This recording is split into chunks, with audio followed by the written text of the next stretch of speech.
Good evening, everyone. And it's really wonderful to be here with you in the Montreal Laval area. This is my first time. It's been an honor, and thank you to Firm for having me over. So I am an apologist with Apologetics Canada, as well as a practicing medical doctor. Um, Now, I don't have much time, so I'll tell you more about my story tomorrow. So hopefully see you guys there tomorrow. But I just want to give you a quick disclosure. So I firmly believe that Jesus is both Kyrios and Theos, which means Lord and God in the original Greek. And that's from John 20, verse 28. And not only that, I believe that God has actually spoken, that all scripture is theos neustos, which in the original Greek is translated as God breathed. So I also believe that this is not just an emotional, personal belief. So you can go back. Can you go back? Yeah. But it is also rational, and it is logical, and it is also defensible. So you can actually defend it out in the public square.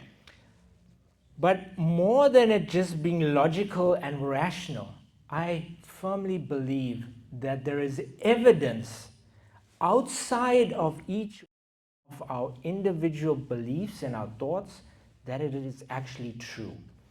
Now, what do I mean by truth? Truth is what is actually real, what conforms to reality. Truth is actually our GPS to reality. And when I mean that it is true, I don't mean that it's true for you, but maybe not true for me. I believe that it is objectively true and can be defended. So this morning, we went to the Basilica, Notre Dame Basilica, and I took this beautiful picture out there.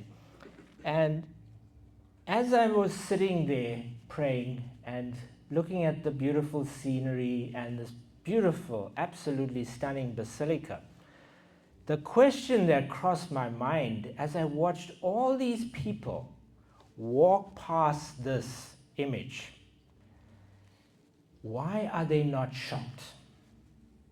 Why are they not shocked? Because that image, or what that image represents, is actually God on a cross. So you've got to ask yourself out there, what exactly is God doing on a cross? That would make logical sense for, at some point, someone to just stop in their tracks and think about this. God was crucified. Why was God actually crucified? But because we have lost the horror of the crucifixion, the horror of the actual cross, that thought just passes us away. We dust ourselves off and we go on to the next scene or the next event in our lives. We're not pausing to stop and think, that is God on the cross, or the claim is that God is actually has been crucified. So there are three possible explanations for this representation of this image. Number one, that Jesus is God and that Jesus died by crucifixion. That is the Orthodox Christian belief. The other belief that could explain this was that Jesus is not God and that Jesus still died by crucifixion. This is the belief held by Jews or by secular people out there. Jesus is not God, but he died by crucifixion. And then you get this rather mysterious sort of view that Jesus is not God, but Jesus also did not die by crucifixion. Sorry, I like to pace a little bit as I talk. And we get that from the Quran. So what the Quran is actually saying is that 600 years later, Muhammad receives a revelation, and this is what the Quran says about that historical event. In Surah verse 157, that they said in boast, "We killed Christ Jesus, the son of Mary, the messenger of Allah. But they killed him not, nor crucified him, but so it was made to appear to them." So basically what this verse is actually saying, that Jesus did not die on the cross, but it appeared to them that he actually did. So the strange thing about this verse is that this is against all historical understanding on the subject. Secular historians, in fact, historians across the religious spectrum, actually believe that the one single fact that you can know almost 100% about Jesus Christ was that he died on the cross. So, and we have numerous historical sources for this. We have both biblical sources, we have Christian sources that are not part of the Bible, but we also have 17 non-Christian sources that talk about Jesus Christ, and 12 of them actually acknowledge his death on the cross. So this is a bit of a dilemma in that, number one, you've got to ask yourself, does the Quran have a historical error in it? Or if it is true, and why did God choose to deceive so many people for 600 years? So I don't think number 3 is a valid option. So what you have is actually the first two, and what we need to determine is that this person, Jesus Christ of Nazareth, actually died on the cross, whether he was God or not.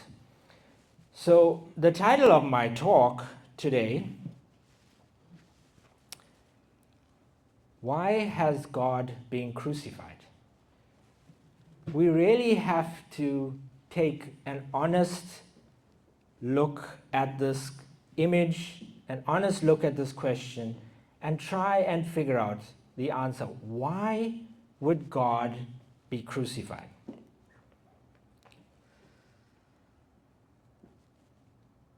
Now, everyone should be shocked at this statement. God on a cross should shock you. On one hand, you have crucifixion, and we know the horror that it is in terms of the medical aspects of it, the historical aspects of it. And on the other hand, you have God. What is God actually doing on the cross? So we know that the Romans did not invent crucifixion, but they perfected it. They perfected it as a means of torture to produce a prolonged, slow death of pure pain, of public humiliation and shame.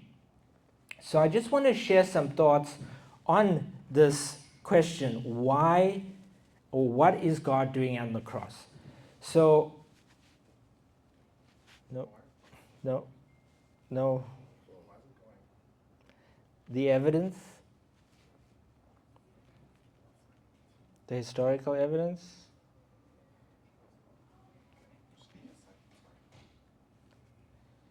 You can go back. Yeah, slide 10.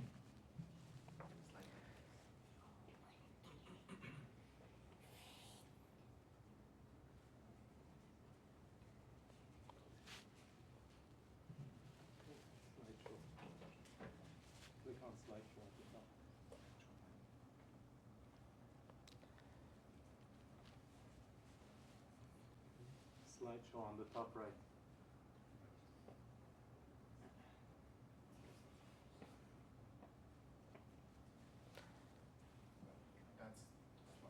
Right, we good? No? The historical evidence. Okay, now that we're back on track.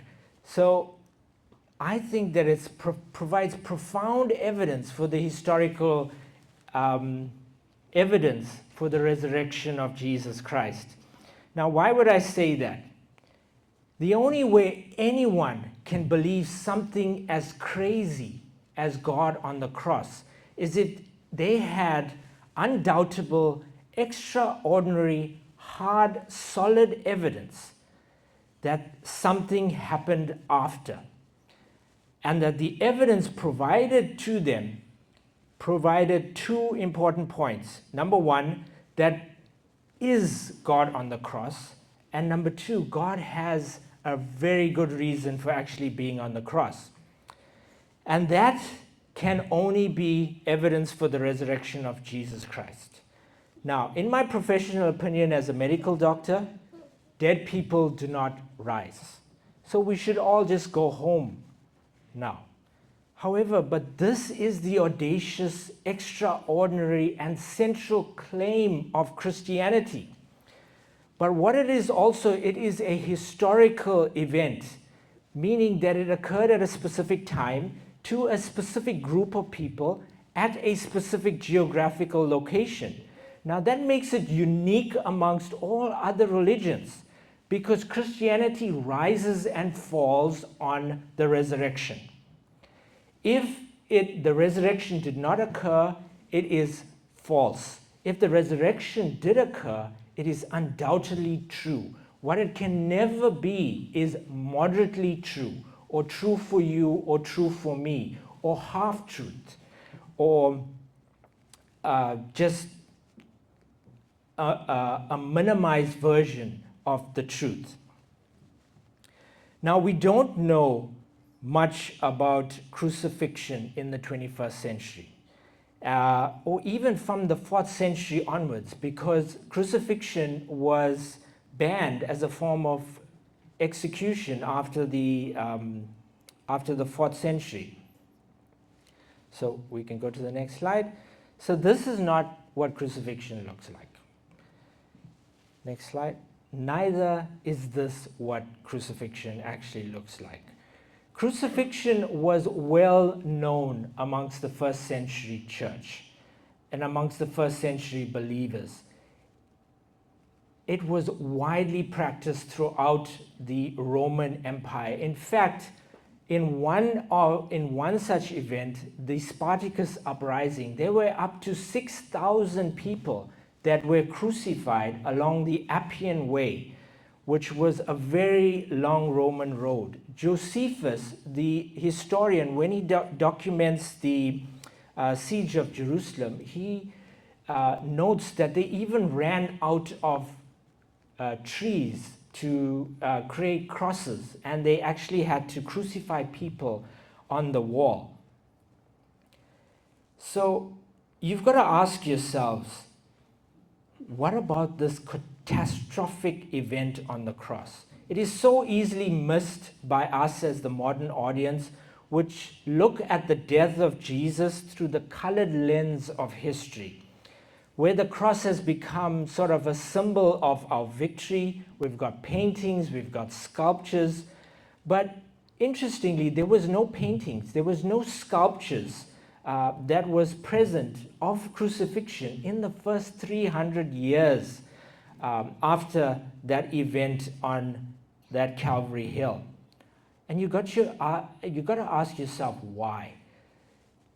The reason for this is that it was considered such a horrific and shameful death, the worst of all deaths.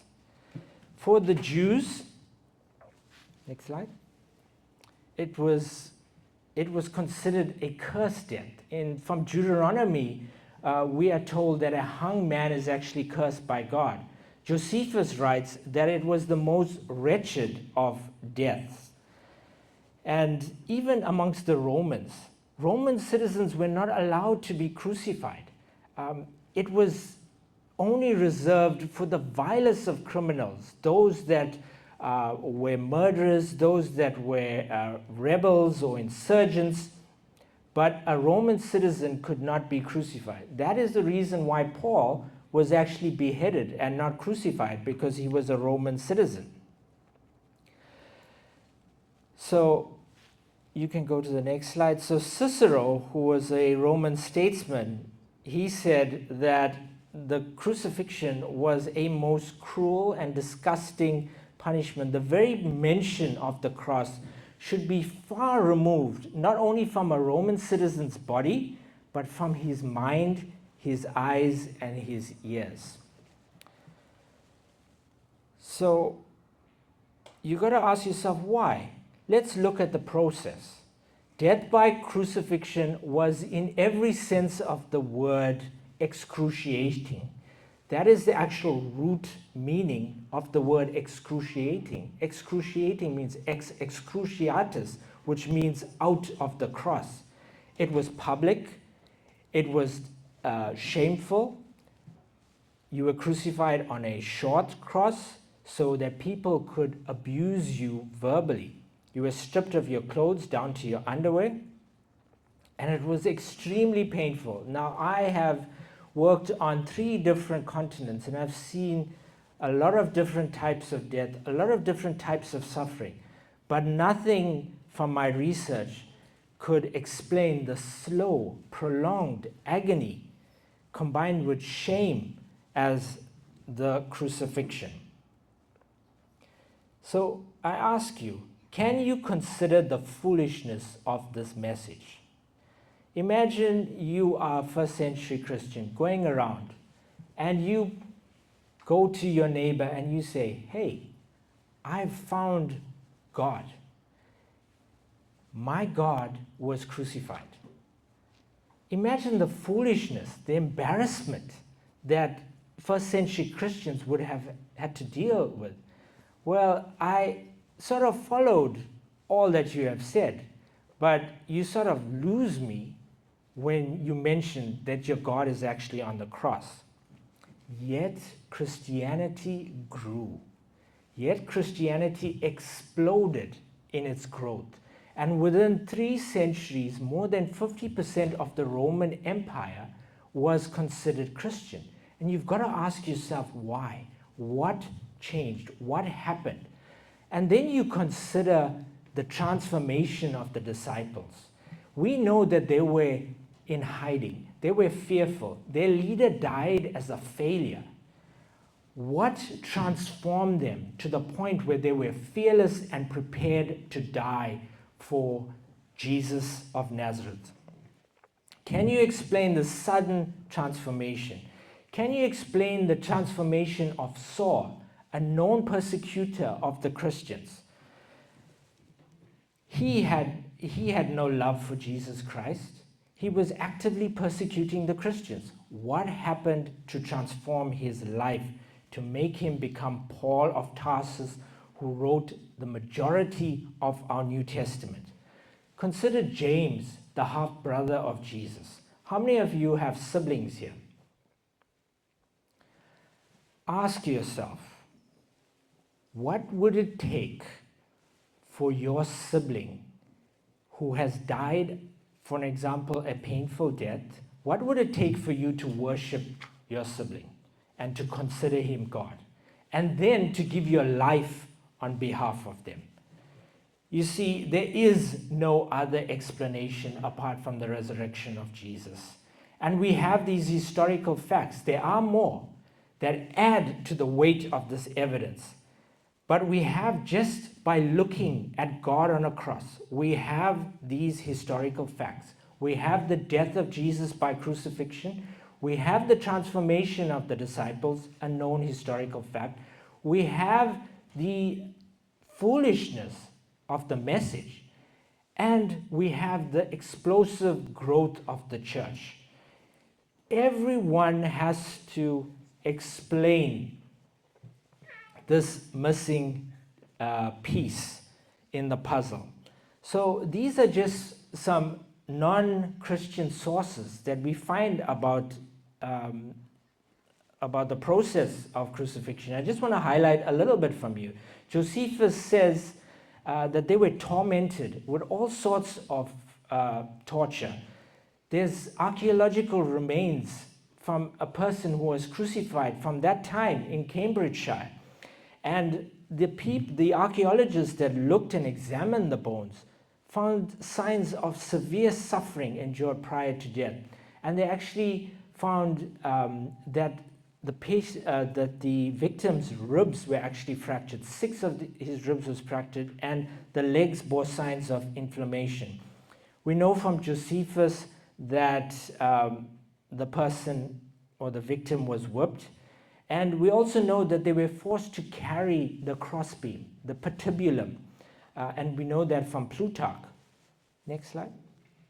So this is a picture of the Roman fragrum, which is the whip that would have been used on Jesus. And you'd notice that there's small pieces of bone attached to the leather tongs, as well as metal balls. So that would have shredded his skin, his muscles, sometimes even down to his lungs. Next slide. And this is the only image of a crucified victim that we have found from that time period. It talks about the crucifixion of possibly this person called Al-Kamila, and it was discovered just recently in 1959.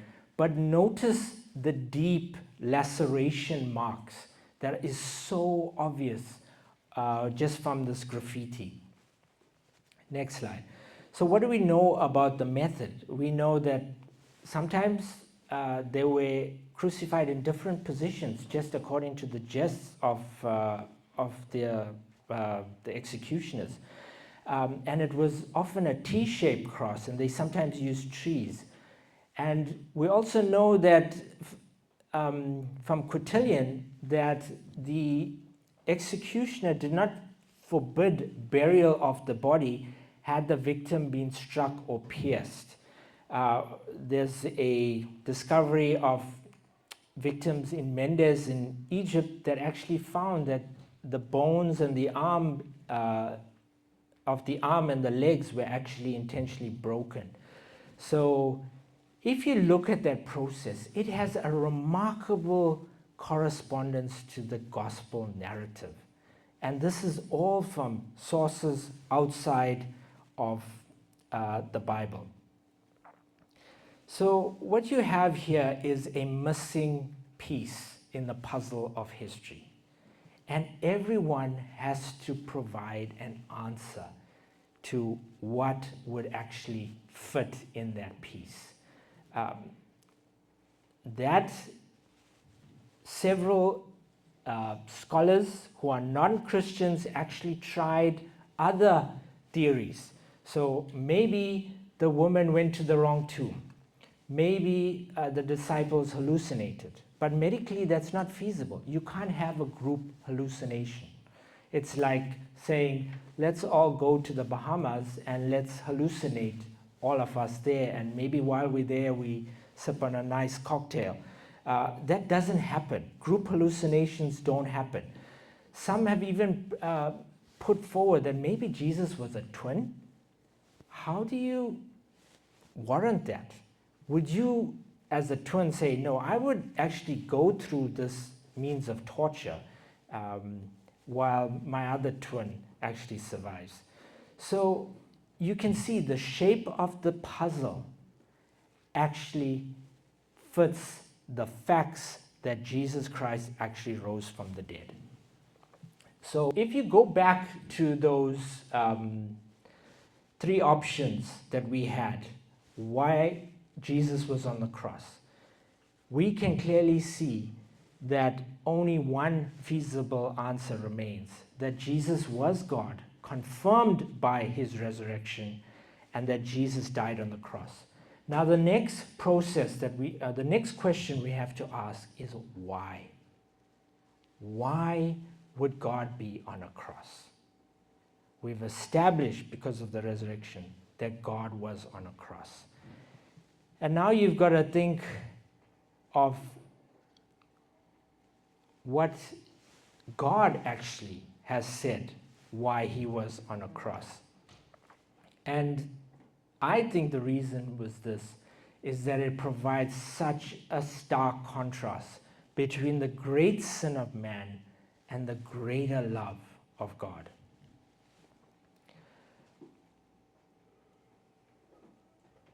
You see, the Christian message begins with bad news, that we are sinners. And there are three possible ways in which people can deal with this. Number one is, you can go back. I'll go back, sorry. Thanks.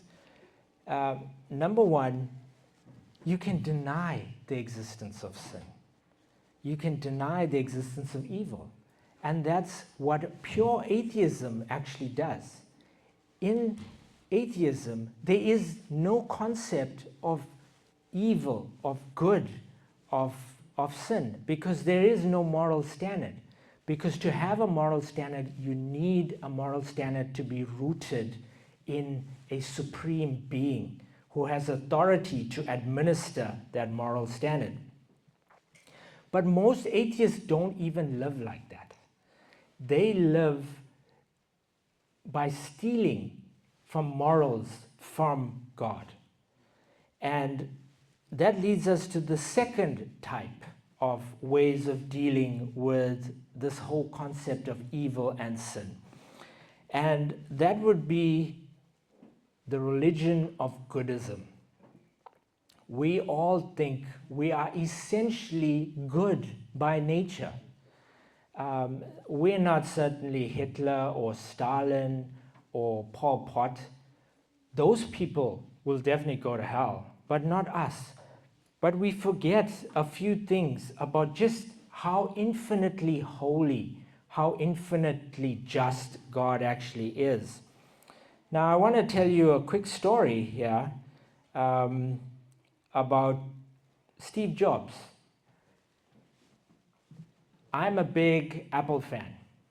I'm a big fan of the MacBook. I'm a big fan of the iPhone. How many of you are Apple fans? Oh, okay. So I can see there maybe there's some Samsung or there's some Google fans here. But Steve Jobs was brilliant, a brilliant mind, brilliant innovator. But he went for a routine CT scan actually to diagnose kidney stones, and they picked up that he had cancer. They picked up he had cancer of the pancreas, and it was a rare type, but it was a good rare type. It was a 5% of all the pancreatic cancers that are actually slow growing. So his doctors advised him, you go get that cancer surgically removed, you will survive. There's a wonderful and a great chance that you will survive. But what did Steve Jobs do? He decided, no, that's true for you, but that may not be true for me. So I'm going to try meditation. I'm going to try a vegan diet. I'm going to try psychic counseling. I'm going to try aromatherapy. And he tried that for 9 months. And eventually it did not work. So he went back and he had that cancer removed. But it was too late. Somebody of that intelligence, somebody of that intellect, and this is what his doctor was treating him actually said. Jobs' faith in alternative medicine likely cost him his life. He had the only kind of pancreatic cancer that is treatable and curable. He essentially committed suicide. And so you see, we have the same problem. We have this problem of sin in our lives. And God provides a way for us to surgically remove the cancer of the sin from our hearts. But what do? We say, no, I have my own way of doing that. A Christian comes and shares this beautiful message of the cross with you, but no, I'm good. I'm not going to go to hell. I do good works. I give to charity from time to time. I haven't killed anyone. I haven't stabbed anyone. I haven't stolen anything recently. So you try and treat the disease with your own means when there's only one cure for it. What about, we can remain on the previous slide, what about other religions? So people have often said, oh, Christianity is such a narrow religion, it's so narrow-minded. But you've got to think that other religions also make very strong religious claims. If you're a Hindu, the Christian is going to definitely not achieve moksha. He's going to be recycled again through the cycle of karma. And again, it's this religion of works. You've got to do things. It's the law of karma, where there's the divine scales that either tilt in your favor, or if your evil works outweigh your good works, you're going to come back as a lower form. This is what they generally believe. Or you'll have to meditate. Meditate, spend your whole life doing things. Meditate to achieve nirvana, as the Buddhist would believe. Even in Islam, there's the Islamic scales of balance that will balance it all up, but ultimately it is the will of God that decides. And this is such a barrier to the gospel, because we have to ask ourselves, what makes us think that we are good? The reason why we think we are good is that we keep comparing ourselves to each other, not to the infinite, all-powerful, majestic creator of the universe. We focus on the good things that we have done and ignore the bad things that we have done. But how grievous a sin to reject the free gift that God freely offers you. Now, why would people do this? You've got to ask yourself. This is a form of relativism. And John Piper says relativism poses as being humble by saying we're not smart enough here to know what the truth is. We're not smart enough to know if there's a universal truth or an objective truth. And this sounds so humble. It's like a servant saying, I'm not smart enough to know which person here is my master, or even if I have a master. So what do? When it comes for me to make a decision, I don't have a master. I'm not smart enough to know if I have a master. So I become the master of my own life. The sad thing is that people are content in not knowing. I'm not smart enough to know what the truth about God is, or even if there's a God. I don't think you can really know what is right or wrong. It may be wrong for you, but it's certainly not wrong for me. So what do? I do in every circumstance what's best for me. I become the Lord and master of my own life. And the real tragedy is that we have replaced the image of the great God with a mirror. In rejecting God, man is free to worship himself. But the Christian message is vastly different from this.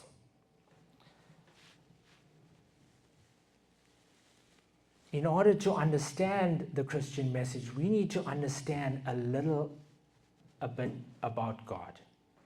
God is the majestic creator of the universe, but he's also holy. His holiness is not just the absence of sin. It is the presence of something. It is the presence of purity. And we have already established that man by nature is sin is sinful. We see this all around us on TikTok, on YouTube. You read the news and you see the evil and sin of man that's all around. And what is God doing on the cross?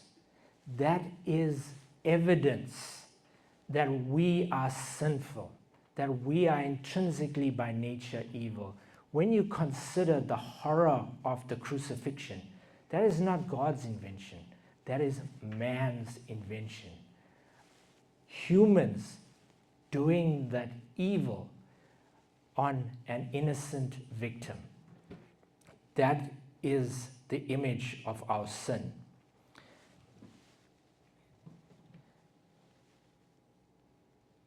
But sin, because God is just, actually demands a penalty. And that penalty is death. And we know this, that the wages of sin is death, and that all have sinned and fall short of the glory of God. Next slide. So what this results in a separation between God and man. But there is an important point here that we're missing about the attributes of God, and that God actually is love. And that is why you have God coming up with a plan to rescue us. It's a plan hatched out of his love for us. And that is why he's, through his mercy and through his grace, he sends Jesus into the world to actually bridge that gap, to satisfy the demands of justice and his holiness, and to offer us redemption, righteousness, justification. We are now just. That is a legal term. To have life, that is the second birth. We have peace with God. We have been reconciled. We are now adopted as children of God. And we are set on this path of ongoing sanctification. And because of the hope of the resurrection, we are one day going to be glorified.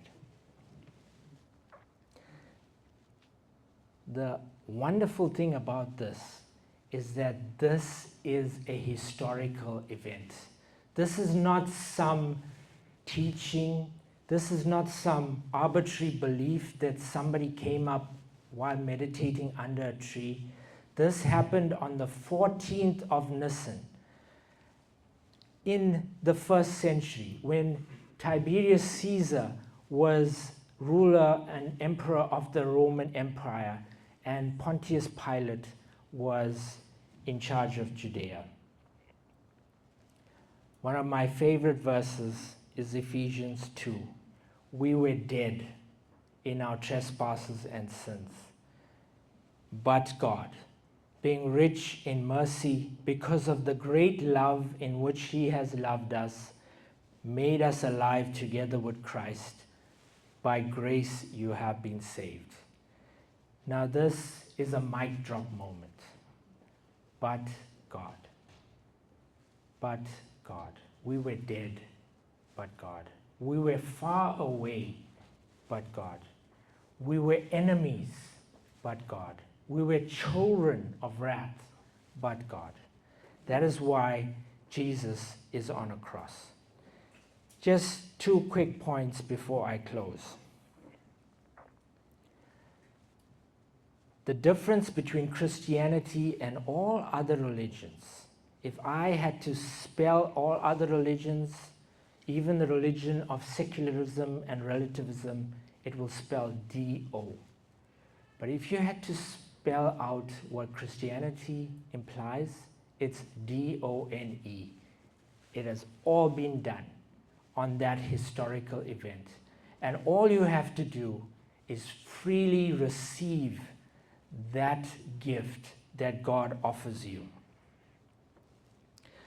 Now, before we close, some of you may be going through some pain or suffering from either disease or from a loss of loved one, or carrying that burden of a previous abuse. And we all struggle with the concepts of pain and suffering, and we want to know why. The answer to that question is look at God on a cross. Whatever the answer is, it can't be that God does not love you, because he chose to enter into the world, to die on a shameful cross, to die a shameful death, because he loves you. And every religion has got to answer that question of why pain and suffering. But if you look at the cross, you see the answer to that question. The solution to it is also in the resurrection. Next slide. God has given us assurance. He has given us guarantee, a proof, a pledge, a certainty to all of us that we have a glorious hope, and that's rooted in the resurrection of Jesus Christ. Now, if you haven't made that commitment to Jesus, I want to pray that you actually receive that free gift. And to end, I just want to show you this graffiti. It's called the blasphemous graffiti. Another word for it is the Alexamenos graffiti. This is the first image that we have of Jesus on the cross for the first 300 years after the event. And it's a mockery of Jesus on the cross. It is dated to AD 200, AD 90 to 200. It was found in a home that was built by the Emperor Claudius, and that home was buried in AD 200. So we only recently discovered it. It has only recently been unearthed, and it was found in Rome on the Palatine Hill. And it says, Alexamenos worships his God. Imagine the foolishness of the message of the cross. Here, the person who created this graffiti was mocking Alexamenos. He was saying, look at this guy, Alexamenos. He's worshiping a crucified God. This God has a head of a donkey, just to add insult and blasphemy. But you have this picture of Alexamenos raising his hand in worship. Paul says in 1 Corinthians 1:23, we preach Christ crucified. It is foolishness to the Jew and a stumbling block to the Gentile. Sorry, it is foolishness to the Greek or the Gentile, and it's a stumbling block to the Jew. But it's Christ, the power of God. Will you join Alexamenos, raising your hand and experience the power of the risen Christ? Thank you for your time. And I hope that you have lots of questions. Is there time for questions? Yes. Any questions? Please.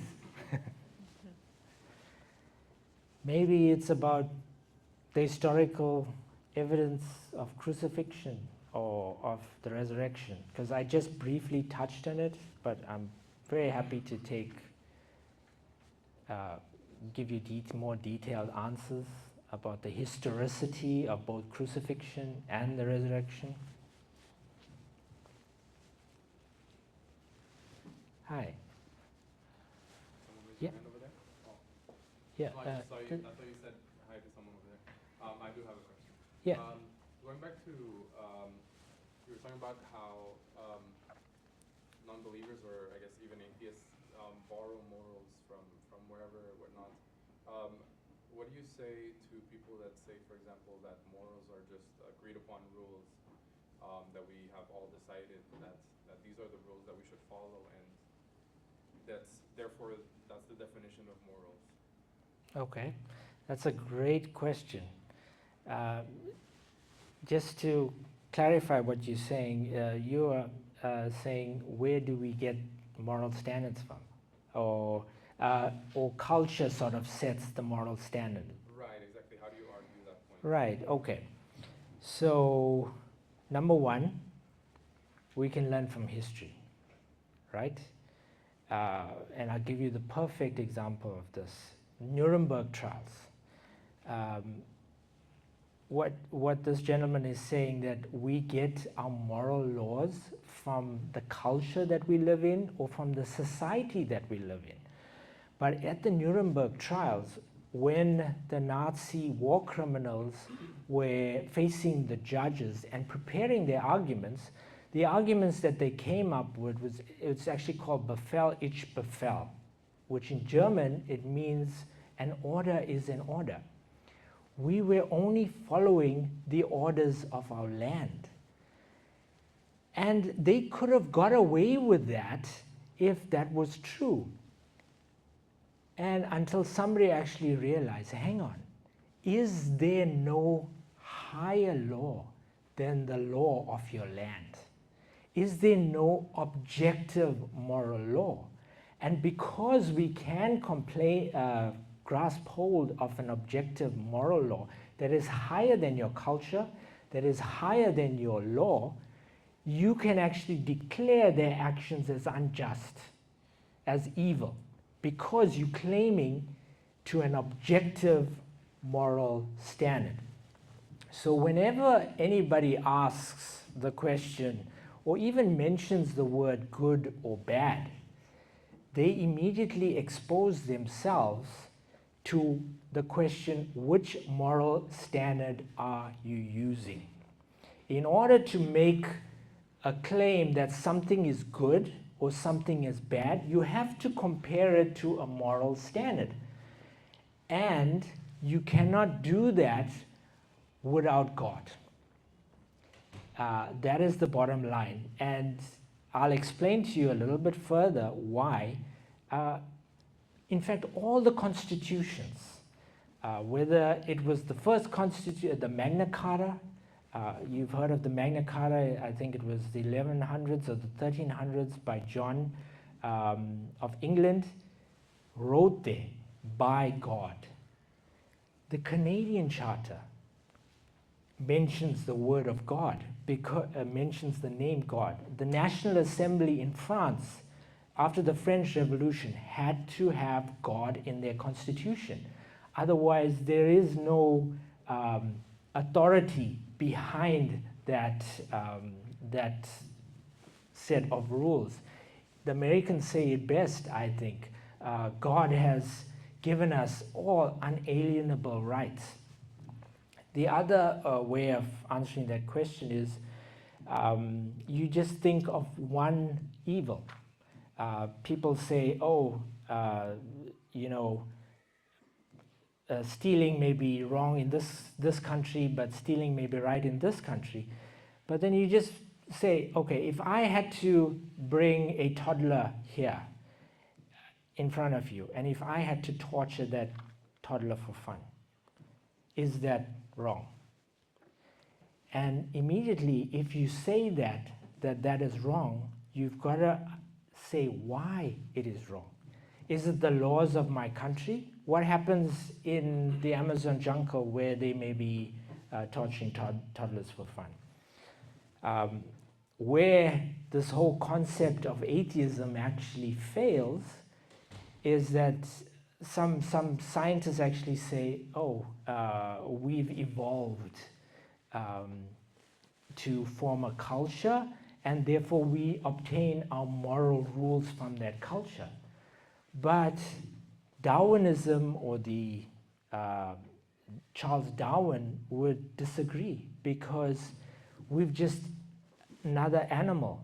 So we're just a higher animal. And in the animal kingdom, there is no morality. A lion can eat a zebra, and he's not performing an evil act. That's just nature. But what makes us as humans different? And so we actually, in apologetics, we call this the moral argument. And people like Francis Collins, who was the head of the NIH in America, the discoverer of the Human Genome Project, or the head of the Genome Project, he says that this is the strongest signpost to God. Because we all in our hearts know that there's a wrong and a right, we know that objective morality exists. And because objective morality exists, that's one premise. Premise number two is that in order for objective morality to exist, there has to be a God. So therefore, the conclusion is, logically, God exists. I don't know if you followed that train of thought. I can take another question. There's nobody else? I'll ask the question. Why did it take God to be on the cross? Why not just a prophet? A good one, a true one. That's a great question. I thought about that, and what theologians have actually, how they have actually answered that is, number one, all humans have sinned. So number one, it won't be a perfect sacrifice. It won't be a pure sacrifice. And also, the concept of carrying the entire sin of the world, the weight of the sins of every evil act, every single sin that was ever committed since Adam chose his rebellious ways. It was impossible for a human to actually carry that cross. So only God could have carried that weight of the cross. And very interestingly, it's been debated by theologians when this weight of the sins of all the world was actually placed on Jesus. And I find it remarkable that the phrase Gath Shemini, I mean, you guys are, some of you are Arab speakers, so there's more relation to Aramaic and Hebrew to your language than to English.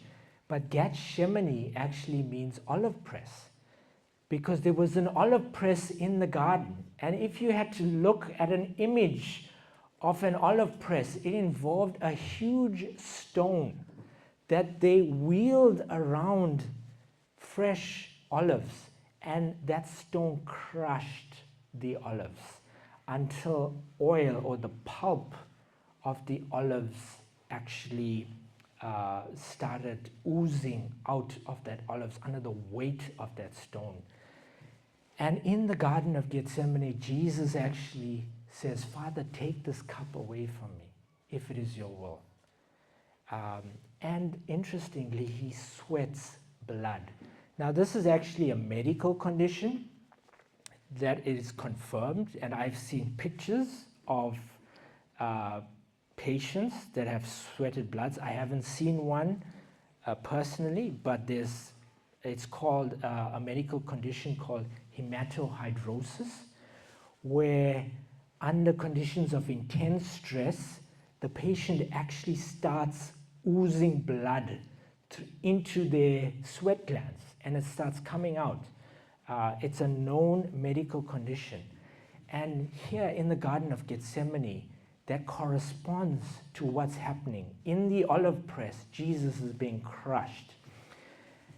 Now, just another point about the sin of the world. There's a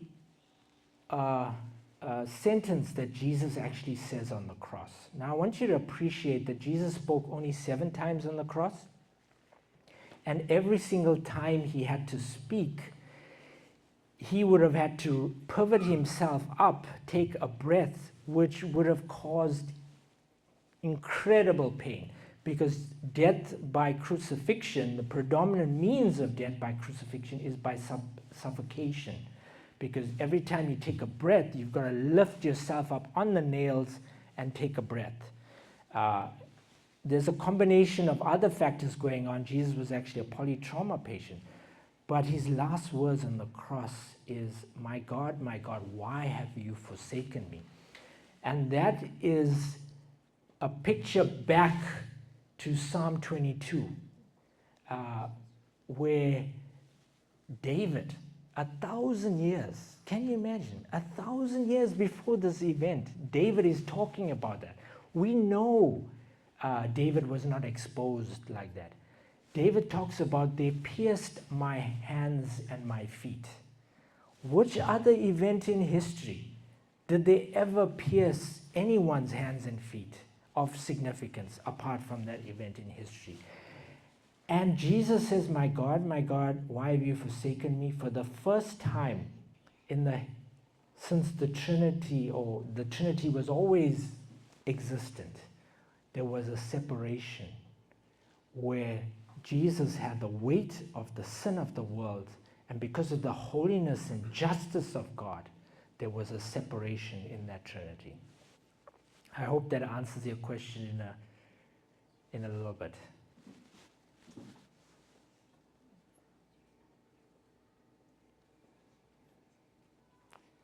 Any other questions on anything?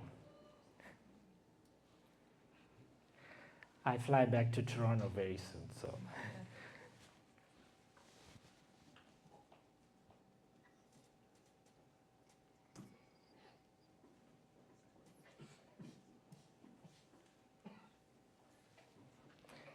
Hi. Question. I know I get asked this often, and it's a good refresher, but what are the historic largest pieces of evidence for the death of Christ, as you had mentioned, outside of the Bible, that we can kind of use reference to? Do you have like some, I know you mentioned a few. Yeah. But out of those 17. Oh, there's tremendous amounts. You see, when these historians look at the evidence for the crucifixion, or any facts about Jesus' life, or any historical events, they consider a specific set of sources. So they look for eyewitness accounts. They look for early accounts, early sources. They look for sources that are from enemies. So if the source actually was from an enemy, it has greater historical value. They also look for embarrassing accounts in those sources. And if you notice in the Gospels, there are lots of embarrassing accounts.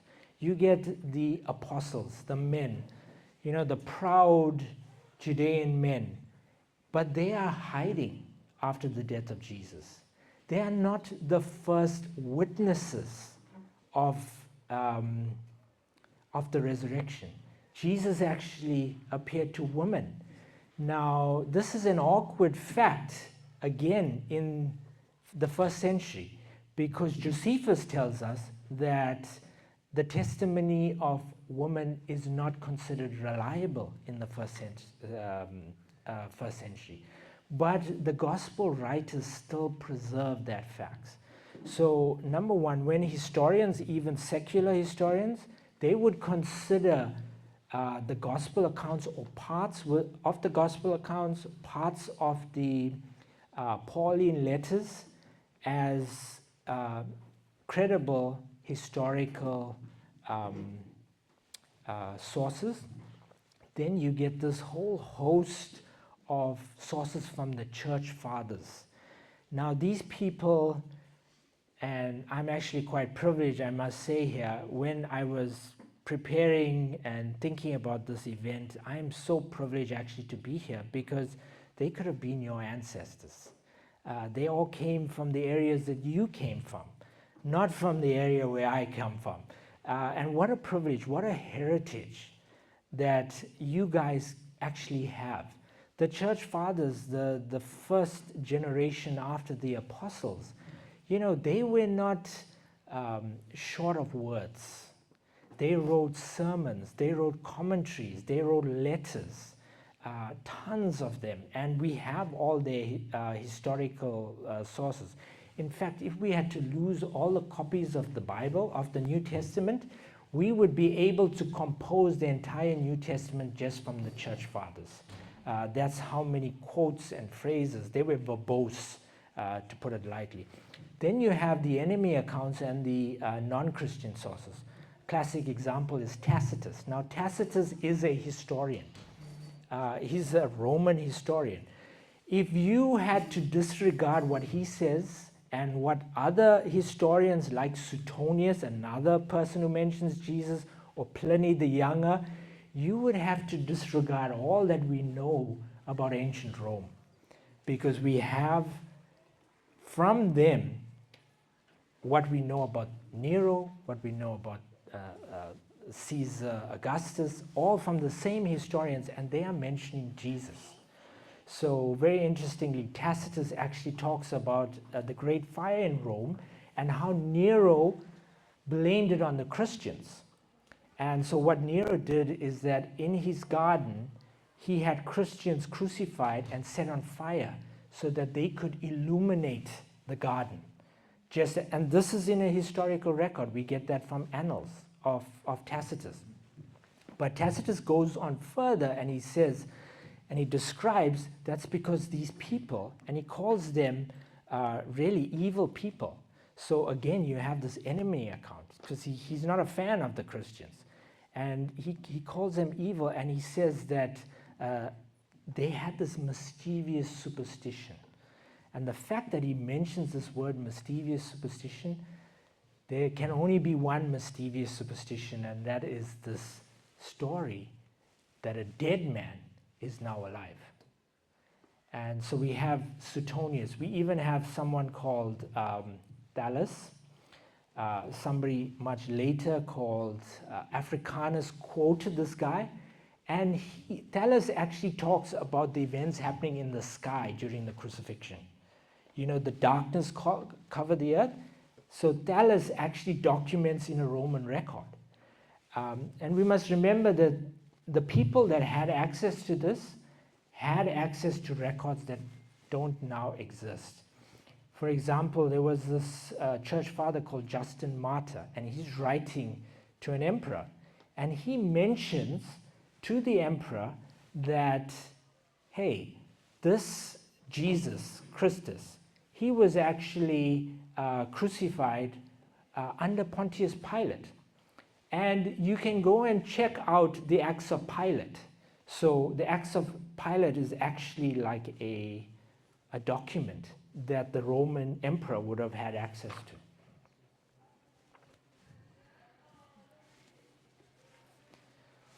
Any other questions?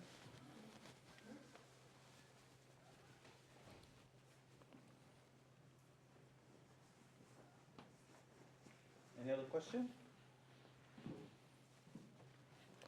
How about a younger person asking a question? I'd love to hear a younger person asking a question.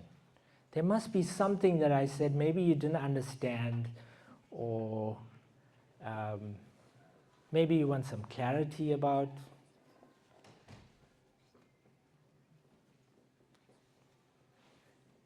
Maybe you save it for tomorrow. I don't know. Yeah? I could ask a question. I'm not that young, but maybe just a bit on a more personal level, being a medical doctor, working in the medical field. What made you personally choose to work, to serve in apologetics and to have this ministry specifically?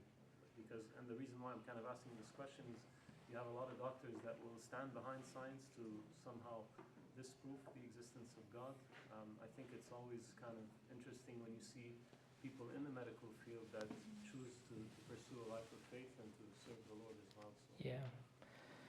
So I'm still a practicing medical doctor. I still do night shifts, and I still hate it.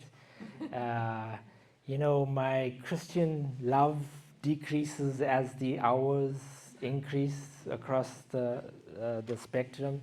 But that just reminds me now. I've worked on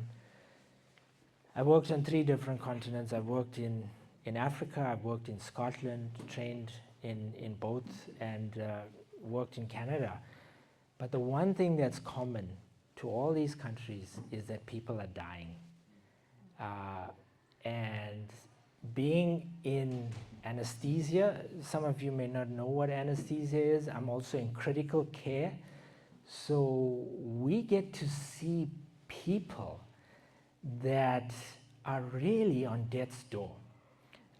And I can spot a person like in anesthesia. I'm the surgeon and we're about to start the procedure, and I've got to put them to sleep.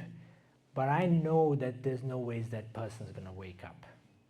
May go to ICU, may survive for a few days, but just because of their medical condition and the disease that they have, there's a good chance they're not going to survive.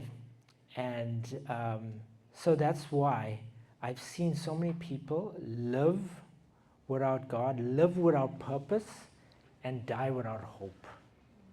And for me, I remember once like spending an entire night, literally an entire night, with a pregnant patient that was hemorrhaging, that was bleeding to death. And we got her out of trouble. We worked the whole night. We gave her massive blood transfusion. And I remember feeling so exhausted for like a week after that, because we worked the entire night on this one patient. And I did not know where she's going to land up. She was going to survive medically. She was going to survive physically, but I had no idea where her eternal salvation lied. And then I thought to myself, what am I doing? I'm working, and it's a good thing. Medicine is a calling. What am I doing? I can't continue like this without, sort of knowing, or at least trying to make a difference, to bring truth across. And what I said, I truly believe that Jesus is who he said he is, Theos and Kurios. And that's because of the inner witness of the Holy Spirit in every believer. You don't need to know any evidence, because God is knowable. He's easily accessible. Even a child can know that God exists. But God is also the God of all truth. He's the author of truth. So he gives us evidence. Everywhere we look, there's evidence for his existence.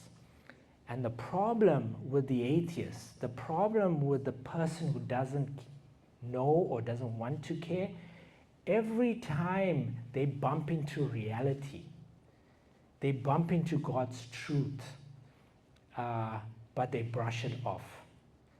They brush it off and they go on to the next distraction or diversion, the next YouTube video, the next TikTok. But Francis Schaeffer says that they essentially are so secure that they have both feet planted in midair. You cannot have both feet. Your feet have to be planted on solid ground.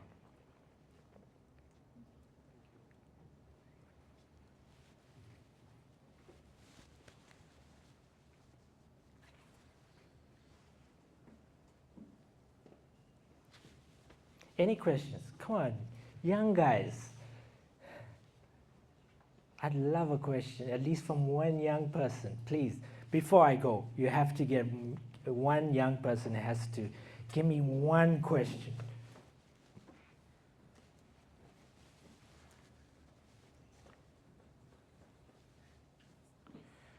Yes? How would you answer people that deny the divinity of Christ with the claim that says God cannot die? That's a great question. And I just want to tell you, young people, a lot of you are from Arabic backgrounds, the largest attack on the divinity of Christ is actually occurring now, because our Muslim brothers and sisters are being trained by people like me, but Islamic apologists, to attack the divinity of Christ. That is the single most attack that anyone, any Islamic scholar will challenge you young people on, is the divinity of Christ. Why? Because the Quran clearly denies the divinity of Christ. Now, just quickly to answer your question, and that's a great question, Jesus died physically on the cross, but Jesus never stopped existing in his death. So his physical body died, just like how his incarnation, he took on a physical body. Before that, Jesus eternally existed.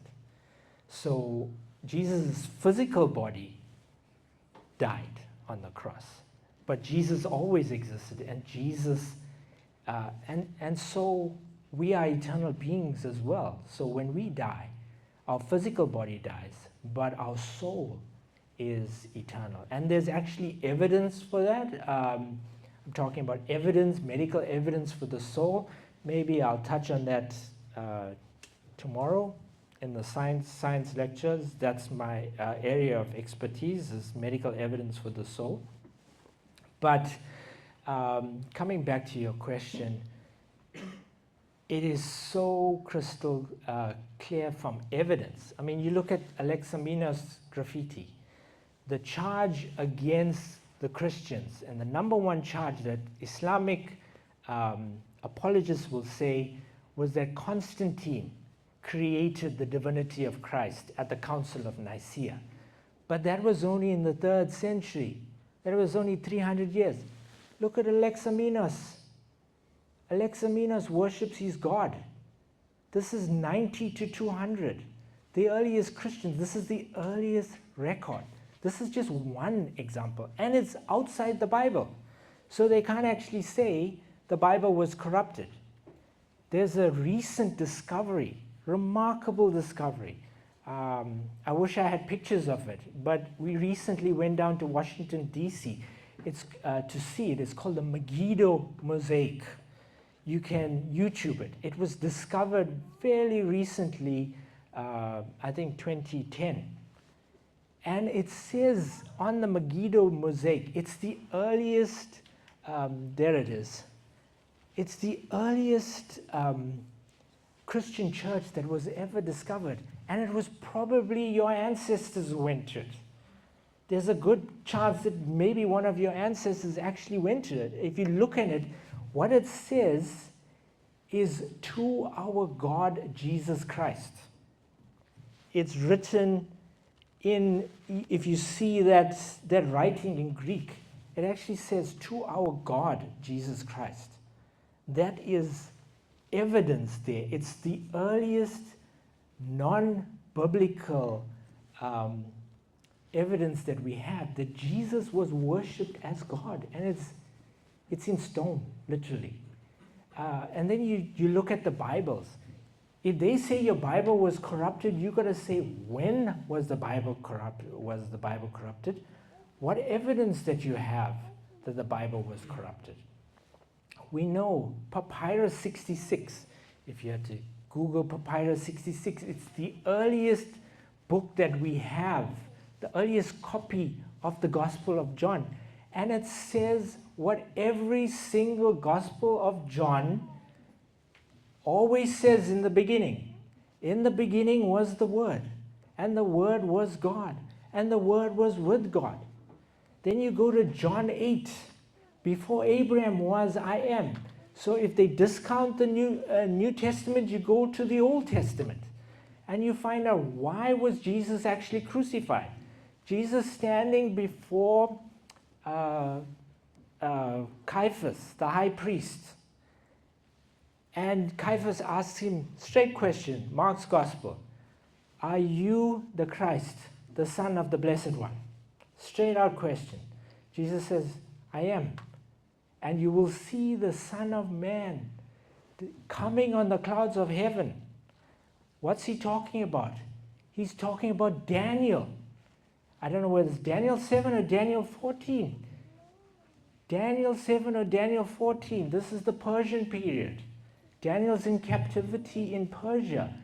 And he has this vision. He has this vision of the Ancient of Days, which is God the Father. And suddenly, before God the Father, there comes someone like a Son of Man. This is the vision of Daniel. Way before the New Testament. He sees someone coming like a Son of Man. This is the verse Jesus is referring to Caiaphas. And the Son of Man gets worship, honor, dominion, and a kingdom that will never end. Who gets worship, honor, dominion, and a kingdom that never ends? Only God. God does not share his glory. And so you get this. And what does Caiaphas do when Jesus says, yes, you will see the Son of Man coming on the cloud? He tears his clothes. He rips open his robe. We have no further need of any evidence. This man has created blasphemy. The reason why Jesus was crucified was that he claimed to be God. My favorite scripture of all, Isaiah chapter 9. It's often spoken in the churches during Christmas time. For unto us a son is, unto us a child is born, unto us a Savior is given, and dominion has been laid on his shoulder. And this is what he shall be called: Eternal Father, Mighty God. How can the child be called Mighty God? This is 700 years before the event. How can a child be called Mighty God? This prophet is a monotheist. He worships one God. Why is he calling a child Mighty God? The evidence is overwhelming. Historically, the church has worshipped Jesus as God. Biblically, the church has worshipped Jesus. Biblically, we have evidence that Jesus was worshipped as God. And historically, we have evidence that Jesus was worshipped as God. Thank you for your question. It was a great one. Dr. Raphael, you said that you're actually honored by probable descendants of the church father being here. Well, I'll tell you something, we are the ones that are honored by your presence here. Thank you. We know that you have a very, very busy schedule. We thank you for providing the time and the chance to answer these questions, but also to touch upon this very touchy and delicate question of sin and salvation. Thank you for clarifying these things to us. And I'd like to remind us all, tomorrow there'll be a long day. There'll be also Q&As with Dr. Raphael too. So if you please come prepared with your Q&As tomorrow, don't forget. Thank you, Dr. Raphael, and thank you for providing this event. Thank you very much. Have a nice evening. Okay, great. Thank you. Thank you very much.